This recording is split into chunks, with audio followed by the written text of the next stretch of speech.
Novels forever में खुशामदीद। भीगा दिसंबर, जिसकी राइटर हैं तानिया ताहिर, उसकी ये 7th एपिसोड है। और आप में से बहुत सारे लोग ये कह रहे थे कि आप बहुत ज़्यादा लेट कर रही हैं और आपको करना नहीं चाहिए था और आप लोगों से इंतज़ार नहीं हो रहा। इनफैक्ट आप लोगों को नावल भूल रहा है कि बाकी एपिसोड्स क्या थे, तो आप जल्दी अपलोड कर दिया करें। और या फिर ये बोला जा रहा था कि आपको स्टार्ट ही नहीं करना चाहिए था ऐसा नावल।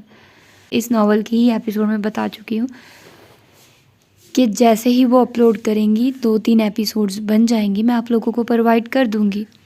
इस दफ़ा ज़्यादा टाइम इसलिए लगा है कि तानिया ताहिर बीमार हो गई थी और उन्होंने पोस्ट की थी। और इनफैक्ट मैंने अपनी पोस्ट में आप लोगों के साथ शेयर भी किया है कि भीगा दिसंबर इसलिए अपलोड नहीं हो रहा कि एपिसोड्स आ नहीं रही हैं। ठीक है, तो जब एपिसोड्स आएंगी मैं तभी अपलोड करूँगी। और सबके साथ हो सकती है प्रॉब्लम्स। अब मुझे तो नहीं आइडिया था ना कि वो बीमार पड़ जाएंगी या वो एपिसोड्स प्रोवाइड नहीं कर पाएंगी। मैंने तो टाइम देख के उसके अकॉर्डिंग आप लोगों को स्टार्ट करवाया था कि चलो मुझे तब तक एपिसोड्स मिल जाएंगी। और मैंने कभी ऐसा इंतज़ार नहीं किया, ना ही मैं आप लोगों को बहुत थोड़ा मटेरियल प्रोवाइड करती हूँ। मुझे कोई प्रॉब्लम नहीं अगर आप लोगों को हर एपिसोड चाहिए, जो कि होती है 20 मिनट की भी नहीं होती। अगर आप लोगों को चाहिए तो मैं दे दिया करूँगी। मैं तो आप लोगों का सोचती हूँ कि आप लोगों को एटलीस्ट इतना दे दूँ कि आप लोगों को ये ना हो कि भाई बहुत छोटी थी या बहुत ही कम था। तो इसीलिए मैं तो ऐसा करती हूँ, अदरवाइज़ और कोई नहीं है। और ना ही मैं अपना देखती हूँ, अपना फ़ायदा देखूँ या कुछ इस तरह का, मैं ऐसा भी नहीं करती। मैं आप लोगों के अकॉर्डिंग चलती हूँ, जैसे आप लोगों को बेटर लगे, जैसे आप लोगों को अच्छा लगे, तो मैं तो उस तरह चलती हूँ। तो अगर आप लोगों को इस तरह सही है कि मैं छोटी एपिसोड्स आप लोगों को प्रोवाइड कर दिया करूं जस्ट 20 मिनट की, तो मैं कर दिया करूंगी। मैं ऐसे नहीं करूंगी कि इंतज़ार करवाऊं आप लोगों को। तो बस आप लोगों पर डिपेंड करता है यार कि आप लोग थोड़ा सा इंतज़ार कर लिया करो या थोड़ा वेट कर लिया करो। जब आप नीचे ऐसे कमेंट करते हो मुझे दुख होता है सच में, क्योंकि मैं आप लोगों को कभी इंतज़ार नहीं करवाया, ना मैं करवाना प्रेफर करूँगी, ना ही मैं करवाती हूँ। लेकिन आप लोग फिर भी मुझे बोलो, क्योंकि मैं पोस्ट भी करती हूँ, आप लोग पोस्ट भी देख लिया करो कि कौन सी अपडेट्स आई हैं। तो मैं पोस्ट भी करती हूँ कि ये इशू चल रहा है। लेकिन खैर कोई बात नहीं, होता रहता है, सबके साथ होता है। कुछ लोगों को शायद उर्दू पढ़ना नहीं आती, तो इसलिए शायद मुझे अभी फील हो रहा है कि शायद उन्होंने पोस्ट इसलिए ना पढ़ी हो। लेकिन मैं इसीलिए उर्दू नहीं लिखती, ना मैं इंग्लिश में लिखती हूँ। मैं वो रोमन जो होती है ना उसमें लिखती हूँ कि भाई सबको समझ आ जाए जो भी हैं। तो होप्स हो कि आइंदा आप लोग थोड़ा ख्याल रखा करोगे, थोड़ा इंतज़ार कर लिया करोगे, या नहीं इंतज़ार कर सकते तो मैं आप लोगों को थोड़ी एपिसोड प्रोवाइड कर दिया करूँगी। मुझे कोई इशू नहीं है, मैं तो आप लोगों के अकॉर्डिंग चलूँगी। आप लोगों ने सुनना है, मैं तो प्रोवाइड करूँगी ना जैसे आप लोग सुनना चाहिए, जैसे आप लोगों को पसंद हो। खैर आज आप लोगों को आवाज़ में थोड़ा सा प्रॉब्लम हो, क्योंकि मैं घर आई हुई हूँ और मैं स्टैंड नहीं लेकर आई जिस पर रख कर मैं रिकॉर्ड करती थी, इसलिए मैंने हाथ में पकड़ा हुआ है। तो हो सकता है कि आवाज़ की वो हो, वाइब्रेशन वगैरह पैदा हो, तो आप लोग इस चीज़ को इग्नोर कर दीजिएगा। तो आइए शुरू करते हैं आज की एपिसोड को, और होप्स हो कि आगे अच्छा हो। मुझे भी इंतज़ार था कि क्या होना है, मैंने भी अभी तक नहीं पढ़ा, इसलिए कि मैं साथ साथ आप लोगों को पढ़ना चाह रही हूँ, क्योंकि जो एक्सप्रेशन फिर आपके होते हैं ना वही आप फिर सुना भी पाते हो। आपको सारा आइडिया हो रहा है कि सिचुएशन कैसे चल रही है और सारा कुछ कैसे हो रहा है। तो आइए शुरू करें इस एपिसोड को। वो भागती हुई बाहर आई थी। हवेली के दरवाजे खुले थे। सफ़ेद लट्ठे के सूट पर वो स्याह शॉल ओढ़े अपने भारी कदमों से अंदर दाखिल हुआ। मिशा उसे देख रही थी। आंखों में उसके लिए कुछ नहीं था। उसे दाऊद इब्राहिम से डर नहीं लगता था। मगर ये क्या? बीच में यशम खान आ गया। दाऊद तक गया। यशम उसकी जानिब देखने लगा। उसने मुड़कर बिशा की तरफ देखा। बिशा की आंखों में अब खौफ उतरने लगा। अब उसे डर महसूस हुआ। वो तुम्हारे साथ कहीं नहीं जाएगी। तुम इंसान नहीं हो, जानवर हो, यशम खान बोला। वो गुस्से में लगा। दाऊद ने उसे अपनी तिरछी नज़रों से देखा और दाऊद ने गन निकाली और बिना लिहाज के यशम खान की पेशानी में गोलियां उतार दी। बिशा की चीख निकली और वो एकदम हड़बड़ाकर उठकर बैठ गई। उसने इर्द गिर्द देखा। उसकी पेशानी पसीने से भीग गई थी। उसका गला खुश्क हो रहा था। खौफ उसकी आंखों में था। काश ये ख्वाब कभी पूरा ना हो। वो किसी और का नुकसान नहीं चाहती थी। उसे चले जाना चाहिए था, खुद ही दाऊद के पास। वो तेज़ी से उठी तो देखा परी तो अब तक सो रही थी, हालांकि वो इतनी देर नहीं सोती थी। उसने उसके मुंह पर से कंबल किसी एहसास के तहत हटाया तो परी के मुंह से झाग निकल रहे थे, जबकि उसकी आंखें अजीब सी हो रही थी। विशा की चीख निकली, परी! वो चिल्लाई। उसने उसे झंझोड़ा, मगर परी के वजूद में हल्के हल्के झटके ज़रूर लग रहे थे, मगर वो रिस्पॉन्स कोई नहीं दे रही थी। वो उठी और बाहर भागी। बाहर कोई नहीं जाग रहा था, शायद आज संडे था। उसे तो दिनों का हिसाब किताब भी नहीं पता था। उसका वजूद पत्ते की तरह कांप रहा था। अचानक उसे किचन के दरवाजे से कॉफ़ी का कप हाथ में लिए बाहर निकलता यशम नजर आया। उसकी भी निगाह बिशा पर गई। वो अभी कुछ कहता कि बिशा हकलाकर बोली, वो परी को कुछ हो गया है। वो बोल नहीं रही। और अभी उसकी बात भी मुकम्मल नहीं हुई थी कि यशम ने कप ज़मीन पर फेंका और वो उल्टे कदमों भागा था उनके कमरे की तरफ। बिशा उस टूटे हुए कप को तो कभी यशम खान के भागने को देख रही थी। हालांकि वो जा चुका था, मगर वो ठहर गई थी। उसकी हालत क्या थी जब दाऊद ने कहा कि जाओ, मर्जी जाओ। शायद परी की ज़्यादा बुरी थी, तभी दाऊद उसके लिए कभी यूँ दौड़ कर नहीं आया। उसने अपने ख्याल को झटका, क्योंकि और कोई चारा नहीं था। ये ख्याल तो उसे हर रोज़ आते थे। क्या वो अब हर पल इन्हीं ख्यालों को सोचती रहती? वो कमरे में आई तो यशम ने परी का चेहरा पकड़ा हुआ था। यार, क्या टेंशन ले ली तुमने? वो बेहद परेशान था। उसके बाल उसकी पेशानी पर आए हुए थे और वो परी पर जान भी निछावर करने को तैयार था। जैसे वो उसके हाथ सुलाने लगा। इसको क्या हुआ है? बिशा ने डरते डरते पूछा। यशम ने एक नज़र बिशा को देखा। कुछ नहीं, वो बोला और उठा। इसकी दवाइयाँ देखिए। परी अपनी दवाई रात लेना भूल गई थी। वो रात घर पर नहीं था तो उसने दवाई भी नहीं ली थी। यशम को गुस्सा आने लगा। हद होती है लापरवाही की। वो यहाँ बेबस था, कुछ कर नहीं सकता था। जब उसको फिट्स पड़ते थे वो उसके कंट्रोल से बाहर होती थी। काफ़ी देर परी की हालत ऐसी ही रही। वो उसे आहिस्ता आहिस्ता पुकारता रहा। Everything is okay, I am here. परी का इनहेलर मुसलसल उसके मुंह को वो लगा रहा था। बिशा साकित खड़ी ये सब देख रही थी। तकरीबन घंटे बाद की कैफियत कुछ ठीक कर होती दिखाई दी तो यशम खान के लबों से वाजिया सूख का सांस बहाल हुआ। परी की आंखों में गोया शनाख्त नहीं थी। वो यशम को ऐसे ही देख रही थी। यशम ने झुककर उसकी पेशानी को छुआ और परी के नाजुक हाथ थाम लिए। बिशा ने निगाह फेर ली। फिर उसे अपना गम दुनिया में सबसे बुरा गम लगता था। वो बाहर निकल आई। उसका वजूद कांप रहा था। क्या वो ठीक होगी? वो बेचैनी से इधर उधर टहल रही थी। कुछ ही देर में यशम बाहर आया। बिशा ने उसकी जानिब देखा। वो अब ठीक है, मेडिसिन नहीं ली तो उसे फैट्स पड़ गया था। वो फ़ौरन बोला ठहरे हुए लहजे में। बिशा ने सर हिलाया। Take it easy. यशम उसके कांपते हाथों को देखता बोला। मैं ठीक हूँ। बिशा ने अपने हाथों को दुपट्टे में छुपा लिया। अच्छा, दादा जान को मत बताना, वो बिला वजह परेशान होंगे। यशम बोला तो बिशा ने फिर से सर हिला दिया। बल्कि किसी को मत बताना, परी कंफ्यूज हो जाती है। वो फिर से बोला तो बिशा ने फिर से इस बात में सर हिलाया। वो अब ठीक है, तुम भी नॉर्मल हो जाओ। यशम उसकी बेचैनी देखकर बोला। क्या वो वाकई ठीक है? वो बेसाख्ता बोली। यशम ठहर सा गया। हालांकि उसके कदम दूसरी तरफ उठ रहे थे, मगर अंदाजे गुफ्तगू ने पाँव जकड़ लिए। हाँ, वो बिल्कुल ठीक है, वो बोला, एक कदम उसकी तरफ उठाया। वो मरेगी तो नहीं? वो खौफज़दा थी। यशम को उसकी जहनी हालत दुरुस्त न लगी। नहीं। वो मज़ीद उसके नज़दीक आया। बिशा सर झुका गई। मुझे वापस जाना है, वो बोली। क्यों, यहाँ कोई परेशानी है? वो हता के बिशा के काफ़ी नज़दीक आ गया। नज़दीक से वो और भी हसीन लगती थी। न जाने उसके चेहरे पर ऐसा क्या था कि कोई भी खींचता। एक ऐसी बात जो दूसरे को उसकी जानिब बढ़ने से रोक ना पाए। हाँ, मुझे फ़िक्र है आप सबकी। दाऊद आप सबको नुकसान पहुंचाएगा। बिशा अपनी परेशानी में यशम की हरकत को नोट न कर सकी थी। वो हमें कुछ नहीं कह सकता। तुम समझने की कोशिश करो और उससे डरने की बिल्कुल ज़रूरत नहीं। मैं डरती? वो एकदम उछली क्योंकि मुलाजिम दौड़ कर अंदर आया था। यशम खान जी, वो दरवाजे पर। वो कुछ कहना चाह रहा था। कौन है दरवाजे पर?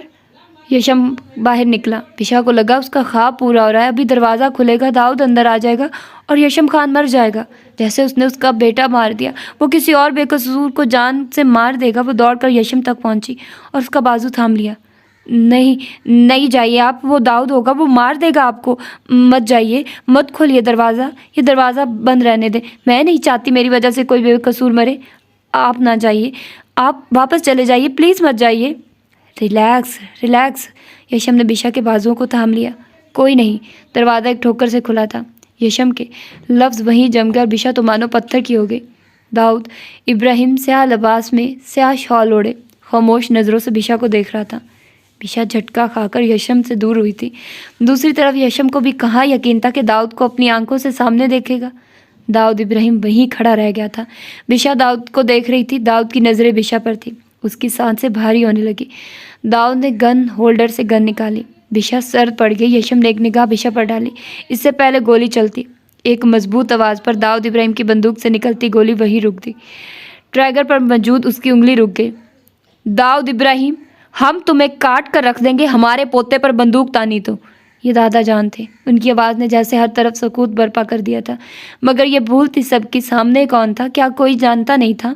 खुद सर बागी इंसान जिसे किसी की परवाह नहीं थी, उसे खुद अपनी परवाह नहीं थी। और मैं तुम्हारे पोते के इतने टुकड़े करूँगा मुर्तज़ा खान के, गिनते गिनते तुम्हारी हड्डियाँ सड़ जाएंगी। ये दाऊद इब्राहिम की ललकार थी। यशम हट जाओ, हम देखते हैं इसकी जुर्रत भी कैसे हुई हमारे गांव में आने की। दादा जान ने कहा। तेरी जुर्रत कैसे हुई दाऊद इब्राहिम की बीवी को अपनी हवेली में रखने की? वो हर लिहाज बलाए ताक रख चुका था। वो अंदर चलता आ गया। यशम ने दादा जान को रोका। दादा जान, मैं देख लूँगा इसको, आप रुको। नहीं, दादा जान ने रोका, मगर यशम आगे आ गया। और शायद ये गलती ही थी। दाऊद ने उसके सर पर खींचकर बंदूक का ट्रिगर मारा था। तू मेरी बीवी को छुएगा?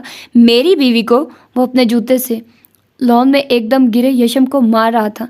उसका पाँव यशम पर पड़ रहा था। उसे परवाह नहीं थी। कहाँ दाऊद? बिशा ने उसकी वहीं टांग जकड़ ली। यह सब मेरा कसूर है, इसमें इन सब लोगों का कोई कसूर नहीं। मैं यहाँ आई हूँ। उसके पाँव जकड़े बैठी। वो उसकी बीवी थी। दाऊद रुक गया। उसने बिना कुछ कहे जख्मी यशम को अपने पाँव से दूर धकेला और बिशा की कलाई अपने गिरफ्त में जकड़ी। और दाऊद इब्राहिम उसे फिर से लेकर एक बार फिर अपनी संगलाख चट्टानों जैसी हवेली की जानिब चल पड़ा। बिशा फूट फूट कर रो रही थी, इसलिए नहीं कि दाऊद के साथ उसे एक बार फिर जाना था, इसलिए कि उनके पास रहकर वो उन्हें ये सलाह दे कर आई थी। यशम का जख्मी वजूद बार बार उसकी आंखों में दौड़ रहा था। वो आंखों पर हाथ रखे एक सांस रोए जा रही थी। दाऊद ने खींच खींच कर मुक्के गाड़ी के दरवाजे पर मारे। उसकी हरकत में इतनी शिद्दत थी कि बिशा सहम गई, मगर वो रुका नहीं। और वो मुड़ा तो उसने किसी चीज़ का ख्याल नहीं रखा। उसी जख्मी हाथ से उसने बिशा के गालों पर मतवातर इतने थप्पड़ मारे कि उसके कान से खून निकलने लगा और वो उसी के बाजुओं में बेदम सी होती गई। दाऊद ने उसे सीट पर झटक दिया। उसके हाथ से खून निकल रहा था, जिसकी उसे परवाह नहीं थी। उसने अपने बालों में हाथ फेरा। खून उसके चेहरे पर लग गया था। उसका चेहरा अंदर उठते इश्तियाल से सुर्ख हो रहा था। पहले ही दाऊद के लिए वो लम्हे मौत के थे जब उसने बिशा का चेहरा थामे यशम को देखा था। उसे ज़िंदगी में पहली बार महसूस हुआ जैसे वो हार गया। लेकिन नहीं, यह हार नहीं थी। यह उस लड़की की आखिरी सुख की सांस थी जो शायद उसने वहाँ ली थी। वो अपने अंदर की तकलीफ़ से भला किसी को कहाँ भनक लगने देता। वो खुद को काबू में कर रहा था, मगर जज्बात में ऐसा तूफान था कि सब तहस नहस कर देना चाहता था। जबकि दूसरी तरफ बिशा सीट पर बेदम पड़ी थी, बाजुओं में लिए हुए उसे हवेली में ले आया था। सब ने बेहोश बिशा को देखा था। दाऊद के हाथों से खून निकल रहा था। वहीं बिशा के कान से निकलते खून ने हवेली के सफ़ेद बेदाग फर्श को दागदार कर दिया था। कोई हसद में फिर से जल भुन गया था। कोई दुख से नढाल था कि वो फिर से कैद हो गई थी, जबकि किसी को शायद फ़र्क भी नहीं पड़ा था, क्योंकि वो दाऊद इब्राहिम के चमचे थे। जबकि दाऊद इब्राहिम को कमरे में जाते मूसा ने गौर से देखा था। वो मुस्कुरा दिया। उसका भाई कभी हार नहीं मान सकता था। बहरहाल उसे क्या फ़र्क पड़ता था? वो तो अपनी गलीज़ दुनिया में अच्छा खासा मगन हो चुका था कि हर फर्द को भूल गया था। हर चीज़ भुला दी थी उसने, और कितनों की आहें सिसकियों की वजह बन रहा था। दाऊद ने बिशा को बिस्तर पर फेंका और अपने बालों में हाथ फंसाकर वो सोफे पर ढह गया। बार बार एक ही मंजर उसकी आंखों में आ रहा था। क्या ये खुद भागी थी? किसी यशम खान से इसका कोई ताल्लुक था? यशम खान ने उसके हाथ कैसे पकड़े? और इसने यशम खान की शर्ट क्यों पकड़ी थी? ये क्यों रो रही थी? इतना यशम खान कौन सा यार था इसका? वो जुनूनी हो रहा था। अपनी जगह से उठा और आईने के सामने आ खड़ा हुआ। पीछे ढेर हुआ वजूद बेबस बिस्तर पर अपने होशो हवा से बेगाना पड़ा था। दाऊद ने आईने में अपना अक्स देखा तो वो ये तो खुद भी जानता था कि वो इतना हसीन ज़रूर था कि कोई मर्द उसके आगे ना टिक पाए। उसकी चाल, उसका सर आज, उसकी ताकत, उसका वक्त, उसकी जवानी, उसका पैसा, क्या कमी थी उसमें? वो गौर से खुद को देख रहा था। क्या कोई लड़की उससे टूटकर मोहब्बत नहीं कर सकती थी? क्या कमी थी? आंख उठाकर देखे तो भर ले अपनी साहिर सी आंखों में लोगों को। कौन कह सकता था दाऊद इब्राहिम की बीवी ही उससे नफरत करती थी? लेकिन क्यों? वो धाड़ा और खींच कर मुक्का मारा था। आईने में आज से पहले ऐसा महसूस नहीं हुआ, ऐसा अब हो रहा था। किसी कल बेचैन नहीं थी, बस नहीं चल रहा था बिशा के वजूद में आग लगा दे कि ना ये रहेगी, ना इससे जुड़कर दाऊद के अंदर ऐसे जज्बात जन्म लेंगे। उसने मुड़कर बिशा को देखा। वो ऐसा कर जाता अगर वो यहाँ से जाता ना तो। बिशा की आंख खुली तो गाल पर उठते दर्द से उसने कराना पड़ा। कमरे में नीम अंधेरे किसी कैफियत थी, न जाने कौन सा वक्त था। उसे सब याद था, वो अब दाऊद के पास थी। उसने आंखें खोली, आंखों से पानी निकलकर बिस्तर में जज्ब हो गया था। कितना नहीं चाहा था उसने नोच हर फेंक दिया अपनी आंखों से आंसू को, मगर फिर भी उसकी आंखों में आता था। वो रोती थी। नफरत तो दर हकीकत उसे खुद से भी हो गई थी। उसने इधर उधर देखा तो कान में से ठेस उठने लगी। उसने उठने की कोशिश की, उसका गला सूख रहा था। उसने दूसरी तरफ देखा तो हल्की रोशनी में उसे पानी का जग दिखा। उसने वो जब उठाया, ना सुनने कितने दिन पुराना पानी था, मगर वो पीने लगी। और उसने पानी का गिलास टेबल पर रखा तो उसे गिलास के पीछे लाइटर दिखाई दिया। उसने कांपते हाथों से लाइटर को उठाया और उसे देखने लगी। गौर से उसे देखती रही और फिर उसने लाइटर जलाया तो आग के शोले आंखों के सामने आ गए तो कमरे में हल्की हल्की रोशनी फैल गई।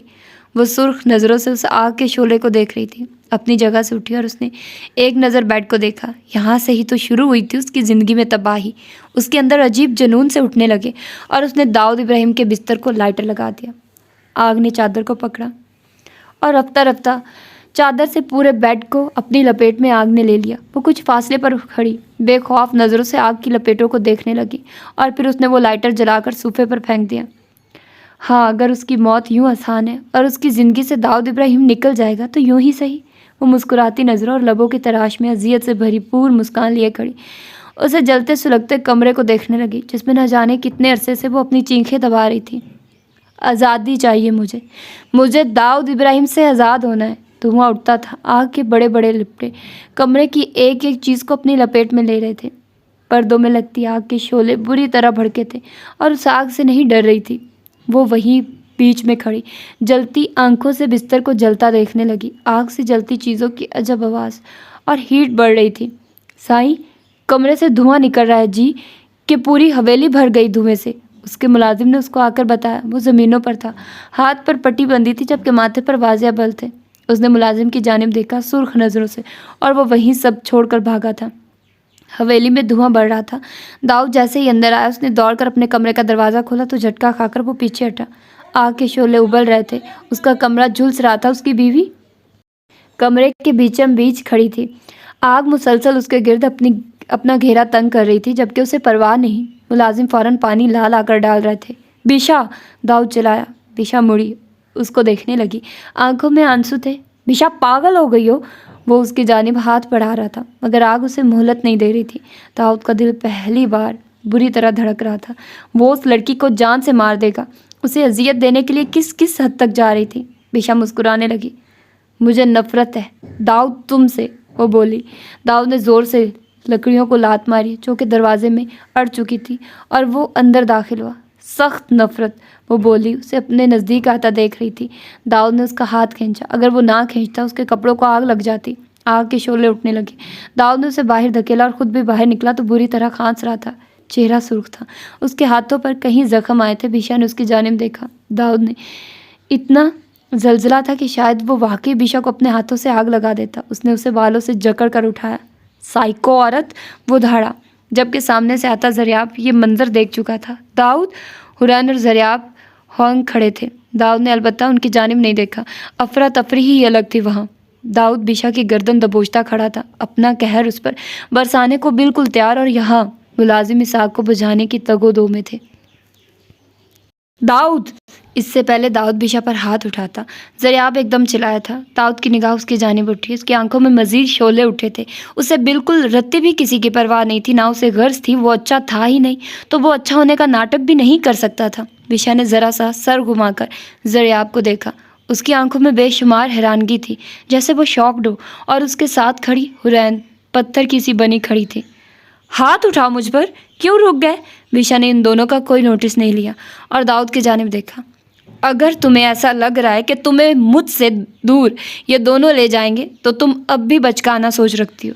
दाऊद ने उसको दोनों शानों से थामा और उसकी गिरफ्त में इतनी सख्ती थी कि बिशा को लगा कि उसकी सख्त उंगलियां उसके वजूद में गड़ जाएंगी और वो मदहम सा मुस्कुराए।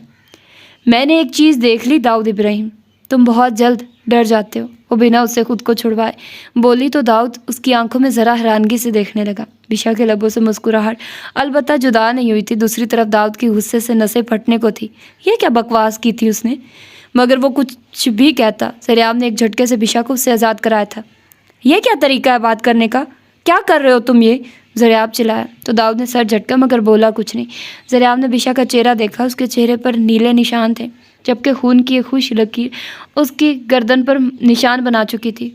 बिशा वो कांप उठा था। बिशा के चेहरे पर कोई तासुर नहीं था। वो सपाट नज़रों से ज़रियाब को देखने लगे, यहाँ तक कि देखते ही देखते ज़रियाब की आंखों में आंसू उतर आए। बिशा मेरा बच्चा, उसका दिल जैसे फटने को था। बिशा को उसने सीने में भींच लिया जबकि बिशा का वजूद पत्थर का बन गया था। वो चुपचाप साकित आंखों से उसे देख रही थी। उसने सोचा था वो बहुत रोएगी, बहुत रोए, इतना रोएगी कि उसकी चीखों से सबके सीने फटेंगे, मगर उसकी आंख से एक आंसू नहीं निकला। ये सब क्या हुआ है, क्या किया है इसने तुम्हारे साथ? ज़रियाब ने उसका चेहरा थामा। ये वो चेहरा था जिसे कभी किसी ने नुकसान नहीं पहुंचाया था, और आज उसके चेहरे पर नील देखकर ज़रियाब का दिल किया वो ज़मीन में गड़ जाए, वो उतर जाए उसी ज़मीन में कि भाई होने पर उसको अपने अफसोस हो रहा था।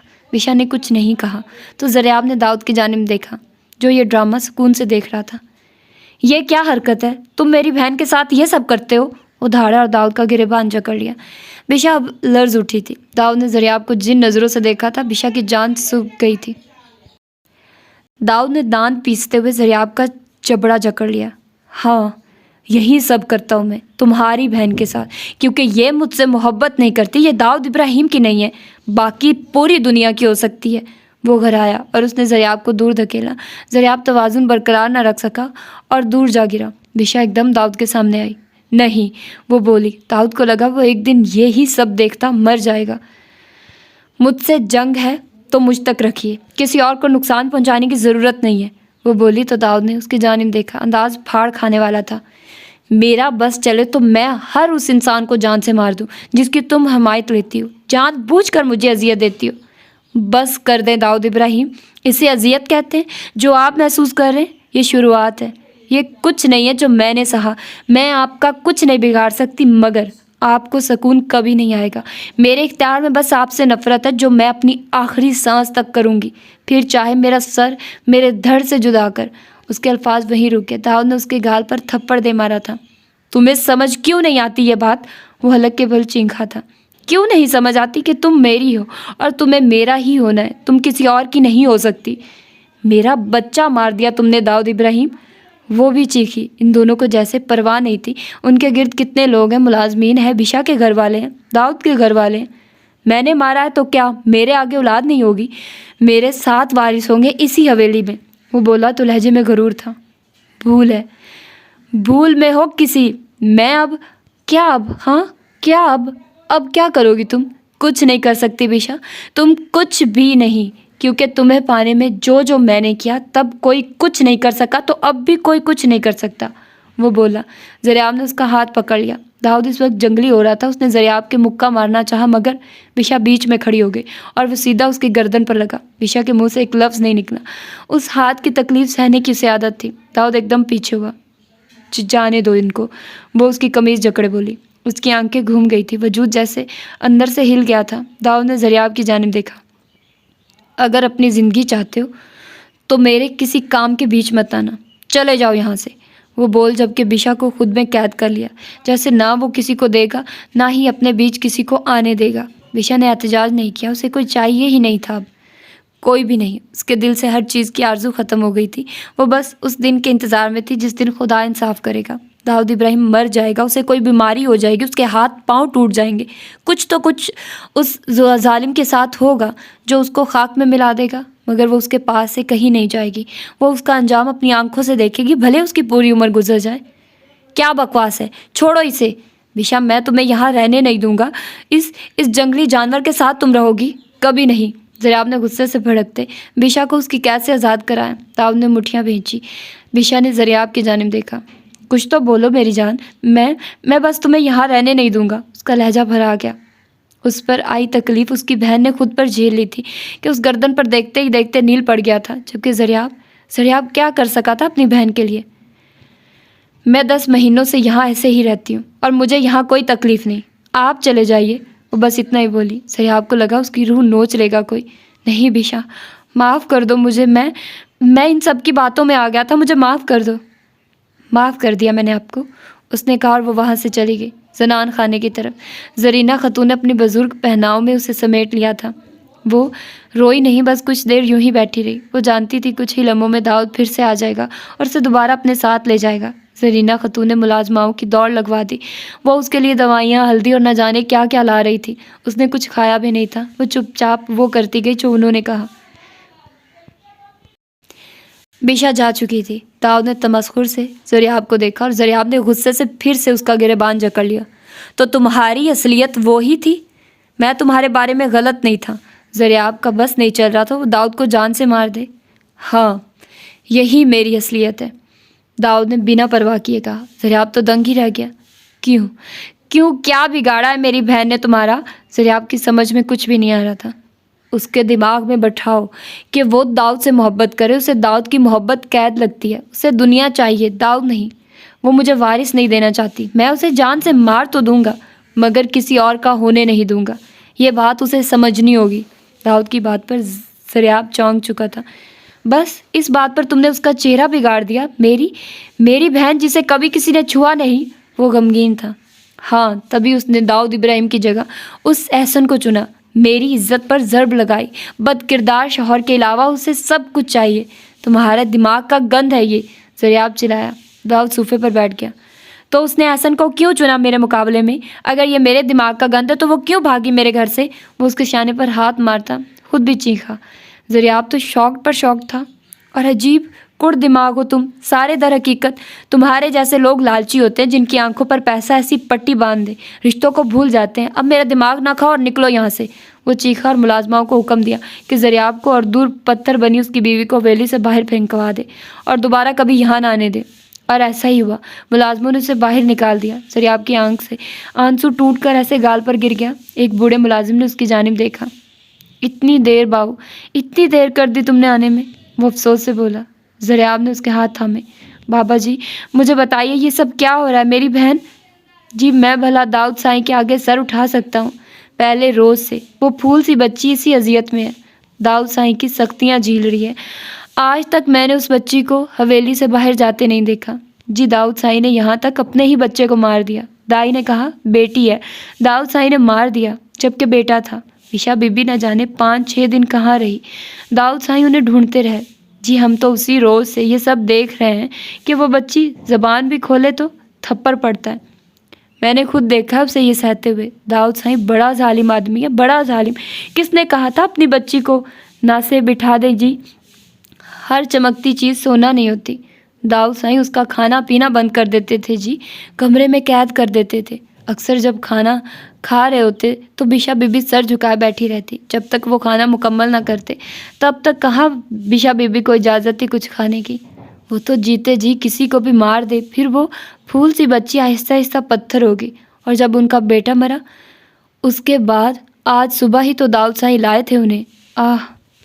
और बाबा सटपटाया क्योंकि किसी और मुलाजिम ने उसको देख लिया था। जाएं जी जाएं, वो बोला। इधर उधर हो गया। ज़रियाब को लगा वो वहीं ढह जाएगा। वो अपने मुर्दा कदमों से चलता गाड़ी में सवार हुआ। हुरैन कांप रही थी, पत्ते की तरह जो तूफान की जद में होता है। ज़रियाब बच्चों की तरह अपनी कोताही पर फूट फूट कर रो दिया। गाड़ी में स्टीयरिंग पर सर रखे वो रो पड़ा।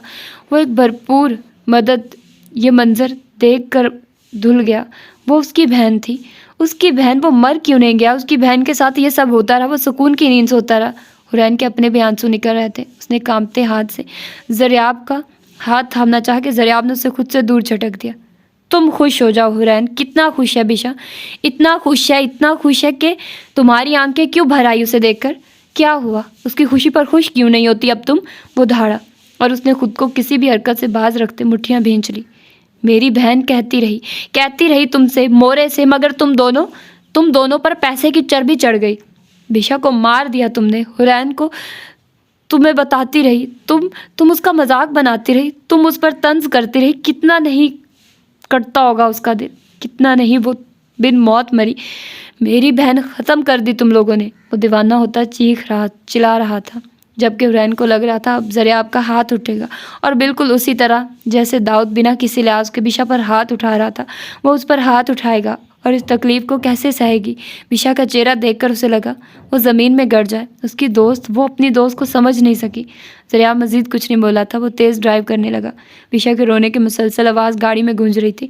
ज़रियाब की अपनी आंख से ये मंजर देखकर आंसू नहीं रुक रहा था, पर सितम ये कि वो उसे वहीं छोड़ आया था, वो वापस नहीं लाया था। ज़रियाब का दिल मुट्ठी में जकड़ा हुआ था। क्या एहसन के साथ भी फिर उसी ने? अचानक उसके दिमाग में स्पार्क हुआ और ज़रियाब चिल्ला उठा, मुख के स्टीयरिंग पर बरसाने लगा। वो पागल तो नहीं था, वो समझ क्यों नहीं सका? वो दूसरों के हक के लिए लड़ने वाला शख्स अपनी बहन से इतना लापरवाह हो गया था। अल्लाह अल्लाह करके ये रास्ता आज पार हुआ था। ज़रियाब गाड़ी यूं ही छोड़े अंदर चला गया था। हुरैन भी गाड़ी से उतर आए। अंदर डाइनिंग पर सब जमा थे। ज़रियाब ने एक नज़र सबको देखा। क्या हुआ? वहाबा ने उससे पूछा। जहान भी सवालिया नज़रों से उसे देख रहा था, जबकि मोरे ने सर झटका। फिर कोई नई शिकायत ले आया है उसका? क्या उसे शर्मिंदगी नहीं हुआ कि उसने हमको तुमको बताने का ज़हमत नहीं किया? अजीब बदबख्त लड़की है। मोरे बोली तो हुरैन का जी किया उनके मुंह पर हाथ रखते, जबकि ज़रियाब ने अपनी सुर्ख आंखें साफ की। मोरे, वो बोला, कलेजा फटने को था। माँ तो सब जान जाती है, और आप कैसी माँ है जो अपनी बेटी की तकलीफ़ भी न जान सकी? वो टेबल पर पड़ा, आवाज़ उठाता, दिल जोर से दीवार पर मारता, अपने बालों को मुट्ठी में जकड़े उन्हें सीढ़ियों पर बैठ गया। वो बच्चों की तरह रो रहा था। उससे बर्दाश्त नहीं हो रहा था बिशा का चेहरा, जबकि हुरैन खुद ज़मीन में गिरने को थी। उसमें हिम्मत नहीं थी किसी से भी नज़रें मिलाए। वही तो सबसे ज़्यादा बिशा के ख़िलाफ़ थी। और आज बिशा की ज़िंदगी देखकर वो क्या सोचती? अपनी ज़िंदगी पर शुक्र अदा करती कि ज़रियाब ने तो उसे कभी हाथ उठाया ही नहीं था। ये उसके गम में मर जाती है।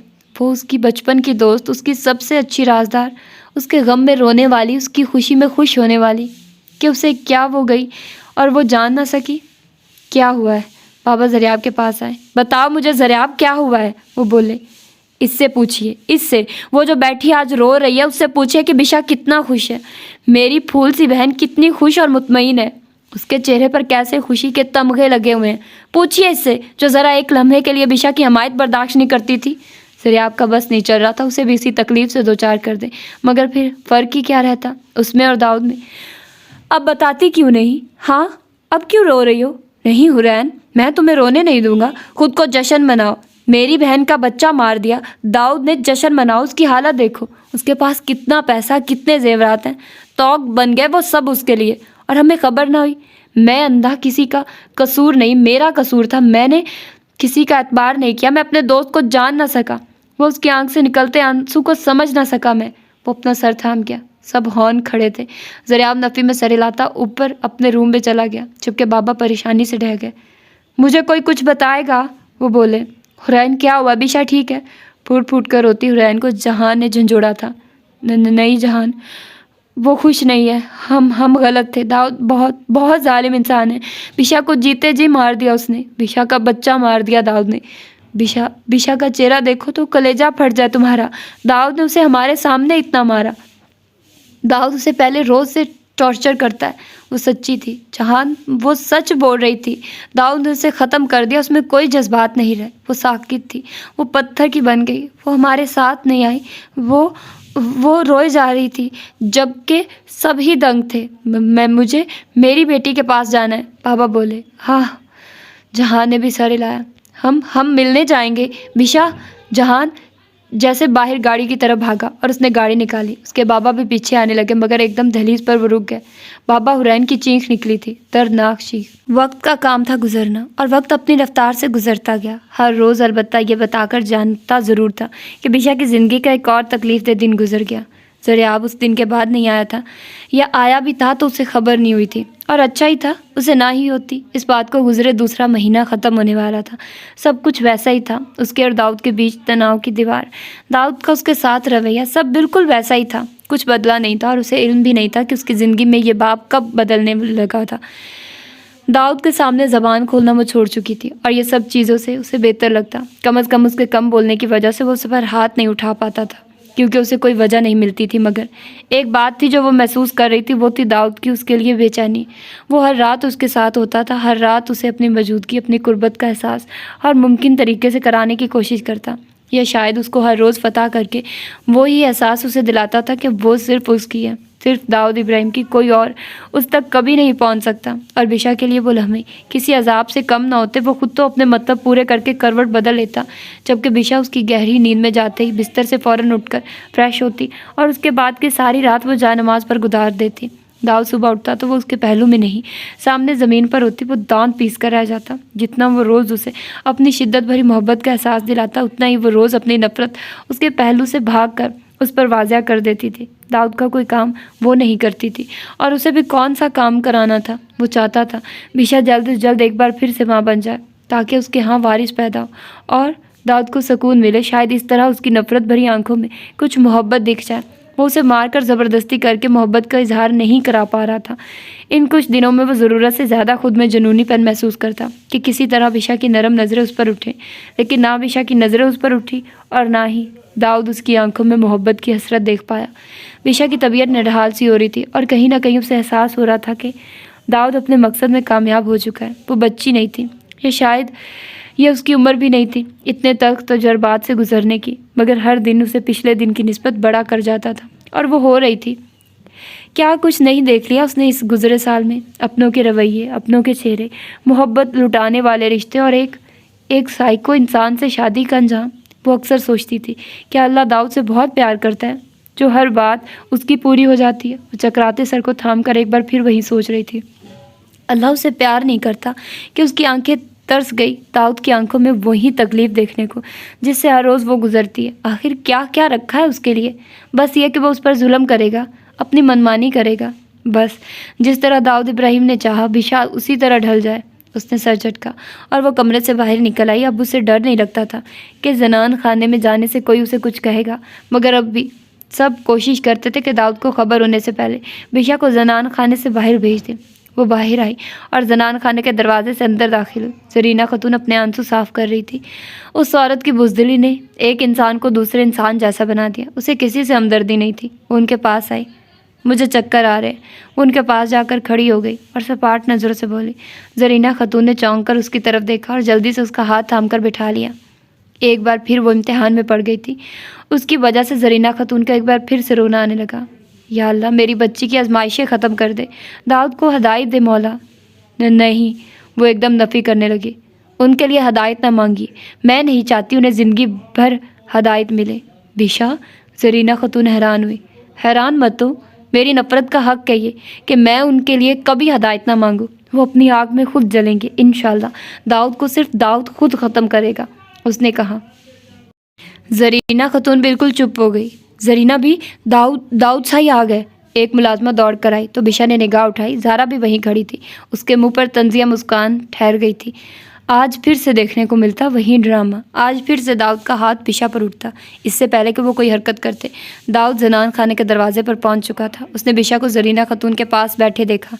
नज़रों में सर्द मोरी थी, जैसे वो ये बात ना मानकर अपने पाँव पर कुल्हाड़ी मार चुकी है। बिशा किसी खौफ व ख़तर के अपनी जगह से उठी। यह हकीकत ही उसे इन आंखों के हर अंदाज का इल्म हो चुका था। वो उसके सामने आ गई। मैंने मना किया था ना कि तुम कमरे से नहीं निकलोगी। दाऊद ने उसकी कलाई जकड़ी। ऐलान करने आई थी, दाऊद इब्राहिम एक बार फिर से बाप बनने वाला है, उसने उसकी आंखों में देखते कहा। बिशा की आंखों में वाजिया तकलीफ थी, जबकि देखते ही देखते दाऊद के अंदाज बदल गए। सख्त हाथ में नरमी उतर आई। वाकई जीत का जश्न था उसकी आंखों में, जैसे उसने सबको बता दिया और एक बार फिर फातेह बन गया। बिना किसी शर्म और घबराहट के उसने बिशा को सीने से लगा लिया। ओह बिशा, तुम नहीं जानती यार, कितनी बड़ी खुशी दी है तुमने मुझे, वो बोला और बस नहीं चला। बिशा को बेतहाशा प्यार कर डाले। बिशा के लिए ये कुर्बत कांटों की मानी थी। वो खुद ही उससे नरमी से अलग हुई। फिक्र मत करो, इस बार बेटी के बाप बनोगे। वो उसका शाना थपथपा गई। दाऊद ने दांत पीसकर आगे जाती बिशा को देखा। हर वक्त बकवास करना ज़रूरी है? किसी एक लम्हे में मुझे खुशी नहीं दे सकती तुम? वो दोनों कमरे में आ गए। क्या मुझे खुशियाँ मिली हैं? उसने मुड़कर दाऊद की तरफ देखा। और क्या चाहिए तुम्हें? मुझे समझ नहीं आता तुम्हें मेरे अलावा क्या चाहिए? दाऊद चिल्लाया। सब कुछ। बिशा भी चिल्लाए। मुझे सब कुछ चाहिए, बस एक शख्स नहीं चाहिए, और वो दाऊद इब्राहिम है। वो गुस्से से बेड पर बैठ गए।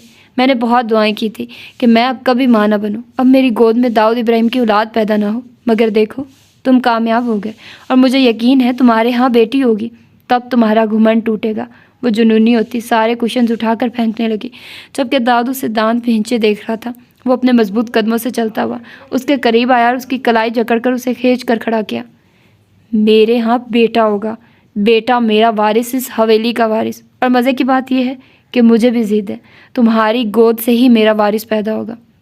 किसी और से कर लो ना, भले 10 करो, मेरी तरफ से जहन्नुम में जाओ।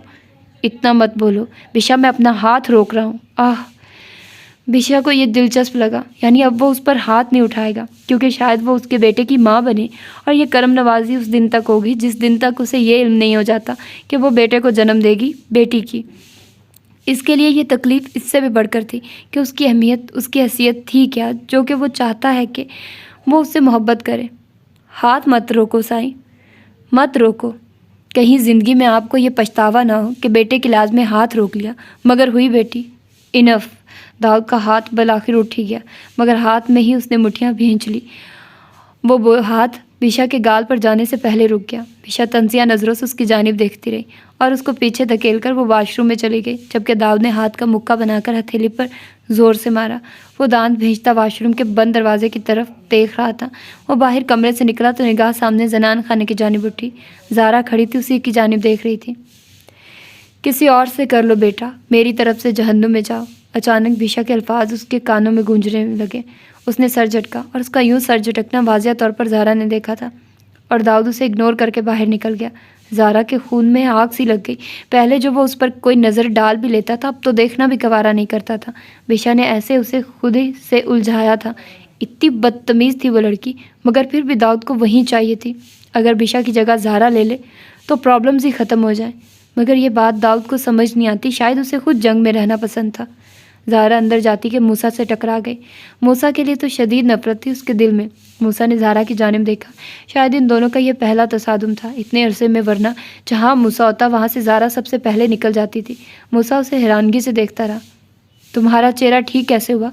मूसा ने सवाल किया, जबकि ज़ारा ने नफरत से उसकी तरफ देखा और जाने लगी, जबकि मूसा ने उसका हाथ जकड़ लिया। हाथ छोड़ो मेरा, ज़ारा गुस्से से बोली। तुम तो बिल्कुल पहले जैसी हो गई हो, खूबसूरत। ये कहो अब ज़्यादा खूबसूरत हो गई हो। वो आंखों में उसके लिए हवस लिए उसे देखने लगा। ज़ारा ने अपना हाथ खींचा। आका करीम, तुम्हारी जान ले लूँगी अगर मेरा हाथ पकड़ लिया तो। ज़ारा गुस्से से भड़की।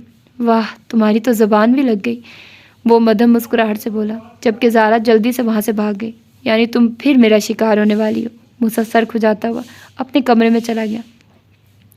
दाऊद ने मुस्कुराकर बिशा की जानिब देखा, जबकि वो सपाट नज़रों से उसके हाथ में मौजूद सूप के प्याले को देख रही थी। वैसे सर्दियाँ जा रही हैं, मगर तुम्हारे लिए और मेरे बेटे के लिए ये बहुत ज़रूरी है। तुम ये खाओ। बिशा कुछ नहीं बोली। उसने दाऊद के हाथ से सूप का प्याला लिया और खाने लगी। दाऊद उसे गहरी नज़रों से देख रहा था। तुम्हें मुझसे मोहब्बत ना करने पर क्या चीज़ रोकती है? अचानक वो संजीदगी से उससे सवाल करने लगा। हमारे दरमियान कुछ भी अच्छा नहीं कि आप अचानक इस अंधेरे कमरे में आ जाएं और आकर मुझसे सवालात करें, और हज़ारों पुराना सवाल। वही सवाल करें कि मुझे आपसे मोहब्बत क्यों नहीं होती। मुझे आपसे मोहब्बत नहीं है, ये बात वाज़ेह है। मुझे नहीं है आपसे मोहब्बत और इंशाल्लाह कभी नहीं होगी। तो किससे है तुम्हें मोहब्बत? वो सख्ती से उसका बाजू जकड़ गया। बिशा उसकी आंखों में देखती रही। उस एहसन से या तुम्हारे नए यार से जिसके साथ 2 दिन गुजार कर आई थी? वो तलखी से और नफरत से फुनकारने लगा, जबकि बिशा का दिल एक बार फिर किरचियों में बदल गया। कभी बदल ही नहीं सकती आपकी फितरत, कभी भी नहीं। हाँ, मुझे आपके अलावा मोहब्बत है, और वो भी। वो रुकी। दाऊद के अंदर जैसा जलजले से उठने लगे, वो भी यशम खान से। और मैं गई भी जानबूझकर। दाऊद के थप्पड़ ने उसके अल्फाज छीन लिए। मुझे शक में ना डालना कि ये बच्चा मेरा है भी या नहीं। दाऊद ने उसकी गर्दन जकड़ ली। बस यही सुनना रह गया था। तो शक में रहिए या ना रहिए, मुझे बिल्कुल फ़र्क नहीं पड़ता। वह ज़ियानी अंदाज में चलाई। दाऊद अपनी जगह से उठ गया। वो खुद को काबू में रखने की बुरी तरह कोशिश कर रहा था। बहुत पछताओगी तुम। वो उंगली उठाकर वॉर्न करने लग गए, जैसे खुद को रोक रहा था। मैं पिछले 1 साल से सिर्फ पछता रही हूँ, बिशा ने कहा। दाऊद ने मुट्ठियाँ भींच ली और वो कमरे से ही निकल गया। ये बेहतर था, वरना वो लाजमी उसकी बकवास पर उसका हाथ उठा देता और ये उसके बेटे के लिए नुकसानदेह था। जबकि बिशा ये समझते हुए कि उसे कितनी परवाह थी अपने बेटे की, तलखी से सर झटक गई। वो बाहर आया तो मुलाजिम उसके पास आया। साईं, ज़रियाब आया है, उसने कहा तो दाऊद ने खुद को कंट्रोल में किया। ये लोग उसे पागल करने में कोई कसर नहीं छोड़ने वाले थे। दाऊद इब्राहिम बाहर निकला। सफ़ेद सूट में वो आज भी बेहद हसीन लग रहा था, मुकम्मल भरपूर। ज़रियाब उस इंसान नुमा दरिंदे को देखने लगा जिसने उसकी बहन को उन सबसे दूर कर दिया, उन लोगों के दिलो दिमाग में इतना जहर घोल दिया अपनी ही बहन के लिए कि वो अपनी बहन पर यकीन नहीं कर सके। क्या लेने आए हो? दाऊद ने लापरवाही से पूछा, जिसे उसके पास उसे देने के लिए ज़्यादा वक्त ना हो। बाबा की तबीयत बहुत ख़राब है, वो एक बार बिशा से मिलना चाहते हैं, तुम बिशा को मेरे साथ भेजो। वो बोला तो उसके लहजे में बेबसी थी, जैसे वो अपनी आवाज़ पस्त करके दाऊद से अपनी बात मनवाना चाहता। दाऊद का बेसाख्ता कहका निकला, मेरे माथे पर देखो, क्या यहाँ बेवकूफ़ लिखा है? लिखा है यहाँ कि दाऊद इब्राहिम बेवकूफ़ है। वो उसकी जानिब देखता सवाल करने लगा, नहीं ना, तुम्हारी बहन दोबारा से माँ बनने वाली है, खुश हो जाओ यार, मामा बनोगे तुम मेरे बेटे के।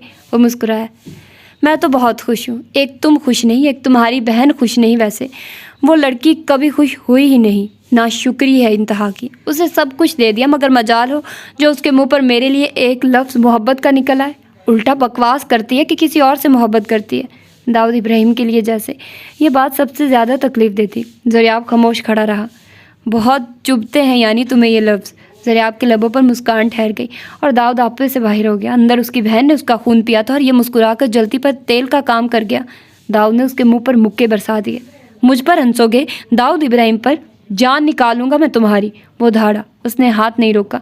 बिशा के कानों में बाहर का शोर हंगामा सुनाई दे रहा था और वो अचानक ही ग्लास वॉल के करीब आई तो उसे नीचे दाऊद नज़र आया। वो किसी को मार रहा था और मुकाबिल भी शायद उसके जैसा था। उसके आगे हाथ तक नहीं उठाया था। अचानक जैसे ही दाऊद ने उस शख्स के लात मारी तो ज़रियाब का चेहरा बिशा के सामने आ गया। बिशा ने एकदम ग्लास वॉल पर हाथ रखा। लाला, यानी उसकी बेचैनी बेमकसद नहीं थी। लाला, वो चिल्लाई और बिना कुछ सोचे समझे वो दरवाज़ा खोलती बाहर भागी थी। लाला, उसके मुंह पर बस यही अल्फाज थे। रुक जाइए दाऊद, रुक जाइए। वो अचानक उसके सामने आए। दाऊद जो ज़रियाब को एक और लात मारता एकदम रुक गया।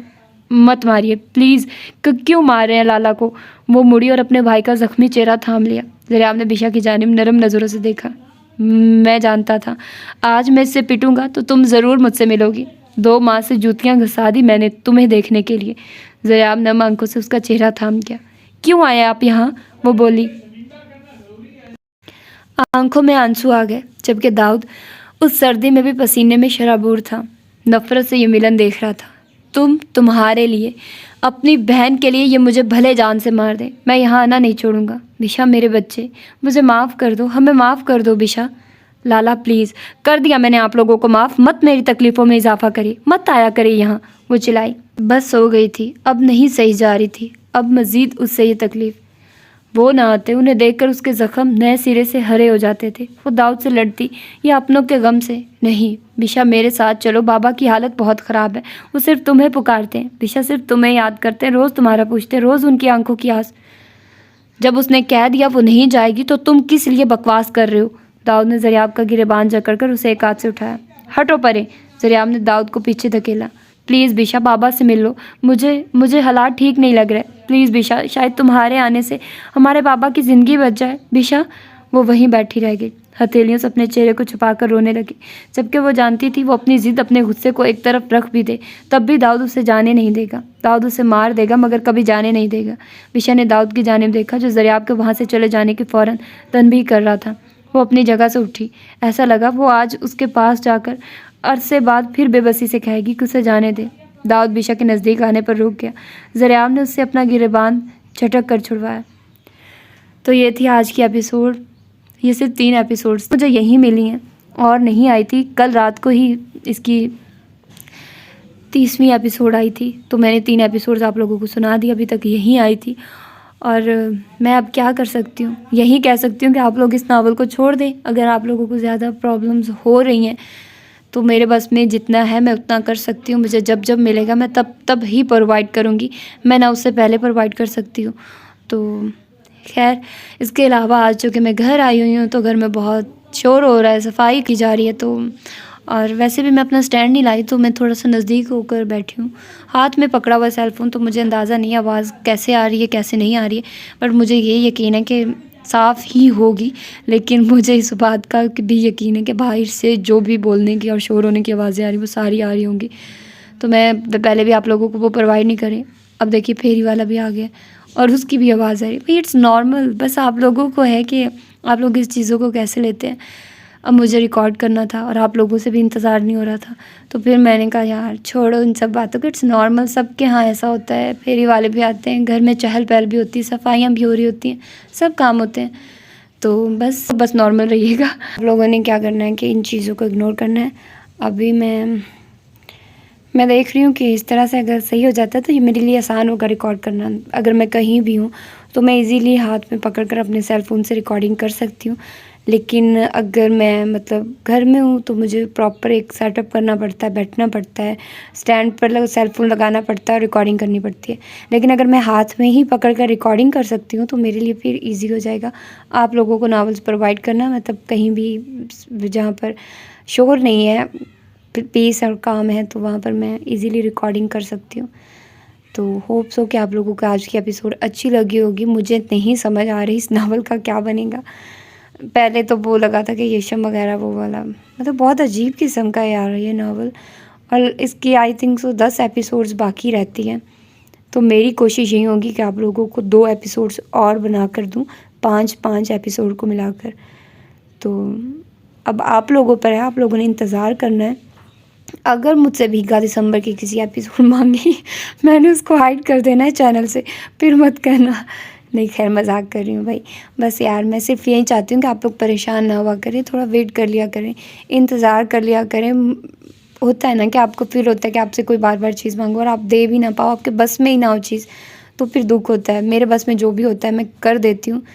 पता नहीं मैं इतनी अच्छी क्यों हूँ यार, मुझे समझ नहीं आती कि मैं इतनी अच्छी, मेरे पास अल्फाज नहीं है अपनी तारीफ़ के लिए। खैर यार मैं बस थोड़ा सा ना मजाक कर रही हूँ, इस बात को सीरियस मत लीजिएगा। ना ही मैं वो उसमें हूँ कि मुझे अपनी ही ज़ात का होता है कि मैं ही अच्छी हूँ और कोई अच्छा नहीं है। मैं बहुत इस मामले में हूँ कि मैं दूसरों को भी समझती हूँ कि वो भी अपनी जगह पर ठीक होता है। हर इंसान अपनी जगह पर ठीक होता है, बस हमें थोड़ा सा अंडरस्टैंड करने की ज़रूरत होती है, उसके हालात वाक़यात को देखना पड़ता है। तो बस उन सब चीज़ों को मद्देनज़र रखना पड़ता है। तो मैं सिर्फ ये चाहती हूँ कि आप लोग मुझे मेरी जगह पर देखो कि मैं क्यों नहीं प्रोवाइड कर रही, कोई तो वजह होगी। और अगर मैं आप लोगों की तरफ से देखूँ तो ज़ाहिर सी बात है इंतज़ार भी नहीं होता यार, रीडर्स हैं। एक नावल शुरू किया है तो होता है कि जल्दी जल्दी ख़त्म हो, अगली एपिसोड्स कब आएगी। अच्छा पहले मेरे में स्टैमिना नहीं था इतना, लेकिन अब मेरे में बहुत स्टैमिना आ गया। अब एपिसोड्स आए भी ना, मुझे पता होता आ गई है, लेकिन मैं नहीं पढ़ती, मुझे होता आप लोगों के साथ ही पढ़ूँगी। और अब मतलब मुझे ये जल्दी भी नहीं होती कि मुझे आज ही ख़त्म करना है, ख़त्म करना है। मतलब वो वाली शिद्दत ख़त्म हो गई है कि अभी करना अभी करना, क्योंकि शायद मैंने इतने नावल्स पढ़ लिए इन लास्ट डेज़ में, इन लास्ट मंथ्स में, कि मुझे अब वो वाली क्यूरियोसिटी नहीं रहती। मेरे लिए ऐसे है कि मुझे बस काम करना है और कुछ नहीं। तो वो वाला मेरा एक है। और इसके अलावा मैं आप लोगों से ये बात शेयर करना चाह रही थी कि मैं जो न्यू चैनल बनाया है नॉवेल्स फॉरएवर PDF, मैं उसमें नया नावल शुरू करने वाली हूँ। मे बी हो सकता है कि मैं हालिम शुरू करूँ या ऐद अलस्त शुरू करूँ। इसके अलावा मतलब it's totally depends on me, मेरे पर डिपेंड करता है मैं कौन सा नावल अपलोड करूँगी कौन सा नहीं। तो आप लोग बस वेट कीजिएगा। और अगर अभी तक आप लोगों ने उस चैनल को सब्सक्राइब नहीं किया तो आप लोग जाइए नॉवेल्स फॉरएवर PDF, ये वाला नॉवेल्स फॉरएवर चैनल है, वो वाला नॉवेल्स फॉरएवर PDF चैनल है। तो आप लोग जाइए उसको सब्सक्राइब कीजिए। और अभी तक आप लोगों ने तोहमत तुम्हारी इश्क की नावल नहीं सुना, उस वो कंप्लीट हो चुका है, उसकी लास्ट एपिसोड मैंने प्रोवाइड कर दिया है, तो आप वो भी जाकर सुन सकते हैं। वहाँ पर 8 से लेकर 16 एपिसोड तक मतलब सारी एपिसोड मैंने वहाँ पर अपलोड कर दिए, तो आप लोग वहाँ से जाकर सुन सकते हो, ठीक है। और बस ठीक है, अपना आप ढेर सारा ख्याल रखिएगा। अब सर्दी भी जा रही है, गर्मी आने वाली है, तो बस मौसम जब चेंज होता है तो इंसान बहुत बीमार हो जाता है, जल्दी बीमार हो जाता है। और मुझे भी यही है कि मैं बीमार ना पड़ जाऊँ। सिर्फ मुझे अपनी बीमारी का होता है कि मेरा गला ख़राब हो गया, मैं बीमार पड़ गई तो फिर मेरा गैप आ जाना, मैं कुछ कर नहीं पाऊँगी। और मैं अब बहुत ज़्यादा सेंसिटिव हो गई हूँ कि मुझसे अब वो बर्दाश्त नहीं होती। मतलब थोड़ी सी बीमार हो जाऊँ मैं बहुत ज़्यादा वीक हो जाती हूँ, वीकनेस बहुत ज़्यादा हो जाती है मुझे। तो एक पहले ये जान नहीं है मेरी इतनी। तो और अभी मैं पता है क्या मेरे आजकल क्या प्लान्स हैं, मेरे प्लान्स ये हैं। अच्छा, आज वीडियो थोड़ी छोटी थी ना, तो मैं उसका फ़ायदा उठाकर आप लोगों के साथ बातें कर रही हूँ। प्लीज़ डोंट माइंड, अगर आप लोग नहीं सुनना चाहते हो तो आप लोग स्किप कर सकते हैं। मैं कभी भी किसी को फ़ोर्स नहीं करूँगी कि बातें सुना करें।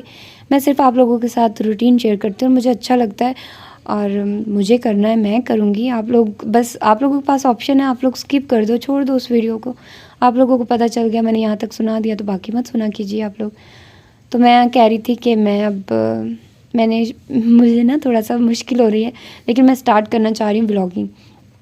होप्स हो कि मैं कर पाऊँ, लेकिन मुझे थोड़ी सी मुश्किल हो रही है क्योंकि फेस रिवील नहीं कर सकती मैं, मुझे परमिशन नहीं है।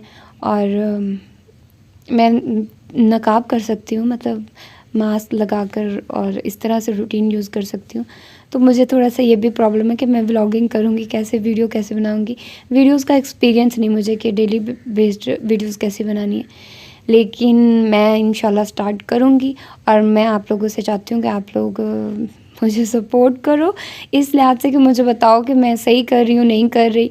मुझे अप्रिशिएट करो ताकि मुझे थोड़ी सी मोटिवेशन हो जाए कि हाँ मैं ठीक कर रही हूँ नहीं कर रही। तो मुझे सिर्फ ये है कि यार हमारे पास इतनी मेमोरीज़ होती, मेरे पास इतनी मेमोरीज़ थी, मैंने सारी डिलीट कर दी।